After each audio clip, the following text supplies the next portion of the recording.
예, 박영수 특별검사팀이 박근혜 대통령과 비선 실세로 지목된 최순실 씨에게 동시다발적으로 칼날을 겨누고 있습니다.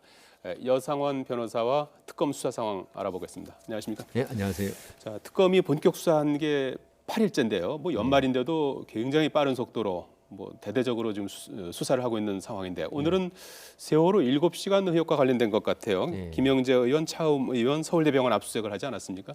아마 이번 특검은 국민들이 궁금해하는 게 정말 많기 때문에 예. 그리고 그 또 쟁점이 워낙 많기 때문에 스피드를 안 낼 수가 없고요. 예. 지금 말씀하신 김영재, 차움 여기는 대통령의 7시간과 관련된 문제밖에는 모르는 사람들이거든요. 예. 그런데 이 부분에 대해서 아마 압수수색과 출금을 했다는 것은 대통령의 세월호 7시간을 아마 밝혀보겠다. 예. 그 의지로 보입니다. 예, 밝힐 수 있을 거라고 제 예상하십니까? 생각에는 근데 이분들이 단편적으로 대통령을 만나고 그 시간에 같이 있을 거 전부 함께 같이 있거나 예. 아니면 그날 쭉 같이 있었으면 밝힐 수 있을지 몰라도 예. 거의 불가능하지 않을까. 이분들 말만으로는 예.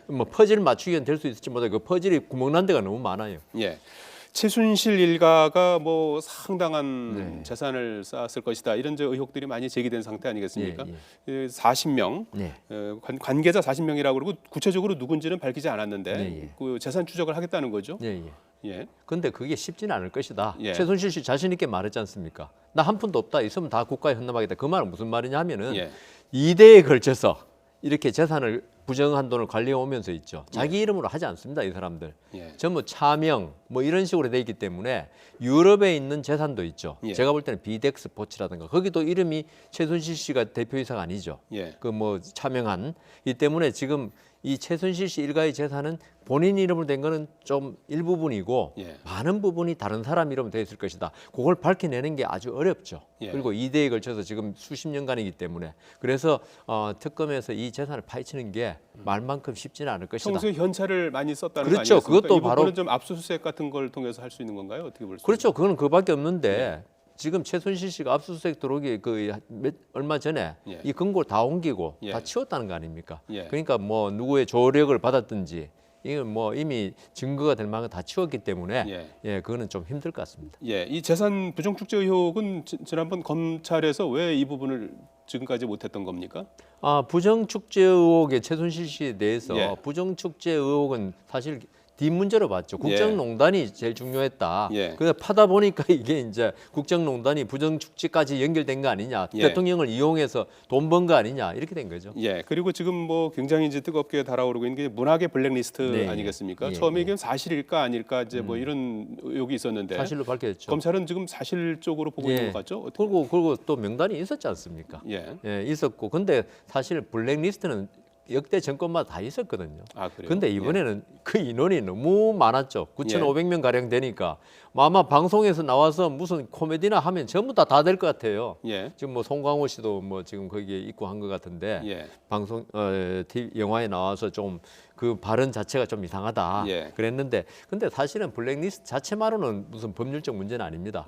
이 블랙리스트에 적은 있는 사람을 실제로 불이익을 줬느냐? 그러니까 불이익을 주면 이게 위력에 의한 업무 방해 이런 게 죄가 되는데 블랙리스트 작성한 것만으로는 무슨 죄가 되는 건 아닙니다. 그 명단에는 실제로 불이익을 받지 않은 그런 사람들도 있고 들어가 있다는 거 아니겠습니까? 아니 그냥 명단에 있더라도 그 사람들이 여기 명단에 있음을 이유로 그게 밝히기 힘들게 인과관계가 그러니까 그에 과연 업무 방해에 들어갈 것인가?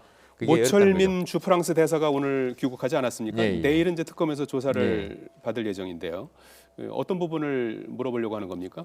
그럼 결국은 그 조윤선 장관 시절에 이분이 문화체육부인가요?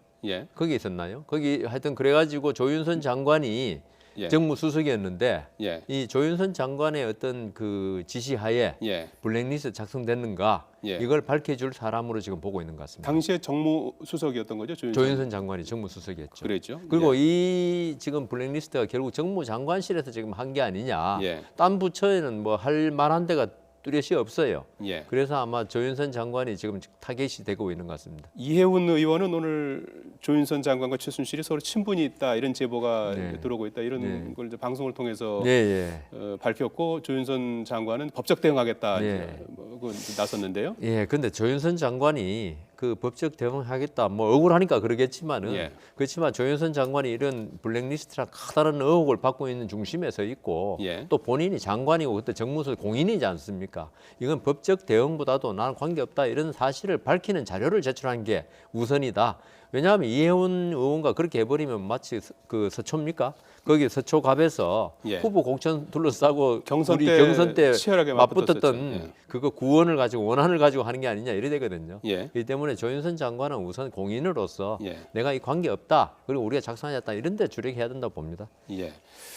이 어떻게 된 겁니까? 블랙리스트 전체적으로 현재까지 이제 물론 이제 제기된 의혹입니다만은 누가 최초로 이걸 갖다 이제 지시했느냐 이제 이런 부분도 이제 상당히 이제 궁금증을 주는데요. 근데 대통령도 뭐 지금 의심을 받을 수밖에 없지만은 우리가 뭐 최순실 씨가 뭐 국정에 손 안 댄 부분이 없어가지고 이 부분도 결국은 혹시 최순실 씨의 어떤 요청에 의해서 대통령 그다음 김기춘 실장, 조윤선 장관 그다음 문화체육부 이렇게 내려가지 않았나 지금 그런 지금 연결고리를 많이 의심하고 있습니다. 예, 그런 부분을 이제 특검에서 예, 검증을 밝혀야죠. 해야 되는 그런 상황이죠. 예. 삼성 합병하는 과정에서 이제 국민연금이 이제 참여했다는 의혹이 있는데요. 예, 예. 문영표 전 복지부 장관이 긴급 체포됐어요. 예. 어떤 증거를 포착했기 때문입니까? 증거 포착보다 정황이 지금 문영표 장관이 거기에 고리에 예. 그 연결 고리 안 들어가고는 이게 이제 안 되는 거기 때문에 예. 그 된 거죠. 왜냐하면은 이게 국민연금이 예.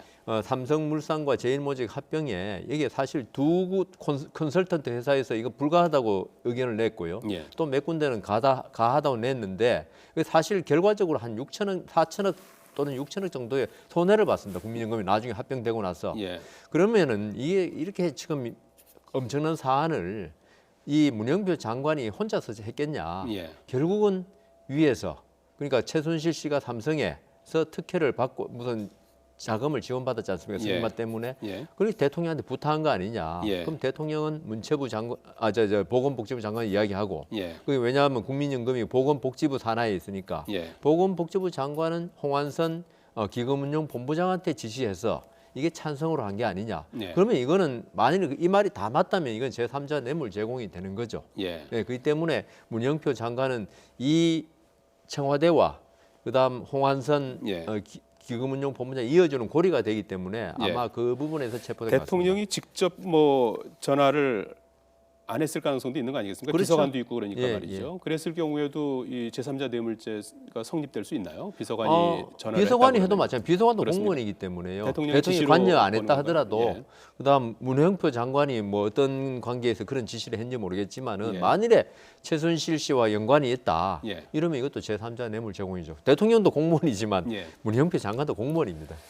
자, 뭐 나오신 김에 헌법재판소의 이제 뭐 결정, 뭐 네. 많은 사람들이 관심을 갖고 있고 시중에 뭐 여러 가지 얘기들이 많이 나오는 것 같아요. 네. 뭐 왜냐하면 이제 헌재 결정과 즉시 이제 60일 내에 물론 이제 탄핵이 이제 결정이 됐을 때죠. 예, 예. 기각이 될 경우에는 이제 그렇지 않지만 그래서 이제 대선 시기와 맞물려 있기 때문에 그렇죠. 관심을 갖고 있는데 예. 언제쯤 될 것 같습니까? 이게 진짜 이게 백인백설이더라고요. 100명한테 물으면 100명 다 다르게. 1월에 한다는 그 1월에 말도 한다는 하더라고요. 그거는 이제 근거가 그 박완철 소장의 소장이 퇴임 하고 시기 나갈 전에 거다. 할 건지 예. 저는 뭐 그렇게 생각하지 않고 이 헌법재판소는 예. 소장은 재판장이지 예. 어떤 재판을 주도적으로 끌고 나가는 사람 아닙니다. 주심 재판관 이정미 재판관이 오히려 주심 재판관이죠. 예.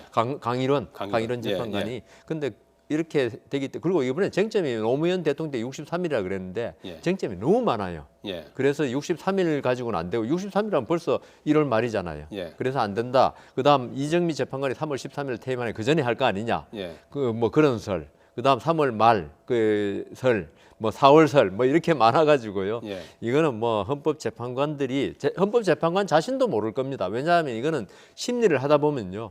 증인이 출석 안 해가지고 늦춰지는 경우도 있고 예. 아무리 재판부가 열심히 하려 그래도 여러 가지 주장이 또 의외의 주장이 또 추가될 수 있고 이 때문에 이거는 정말 아무도 모르는 일이다. 저는 그 신중해야지 이걸 가지고 1월이라 그런 것도 그 어떤 편견에 어떤 선입견에 사로잡힌 거고요. 예. 4월이라는 것도 선입견에 사로잡힌 거고 예. 공정한 마음으로 본다면 아무도 모른다고 대답하는 분이 예. 가장 공정한 겁니다. 그렇군요. 예. 그래도 이렇게 아까 뭐 백색이라고 백설, 하셨는데 예. 다수설인 다수설은 3, 4월이죠. 3, 4월에 예. 결론이 날 것 같다. 이런 도저히 물리적으로 불가능하다. 아, 예.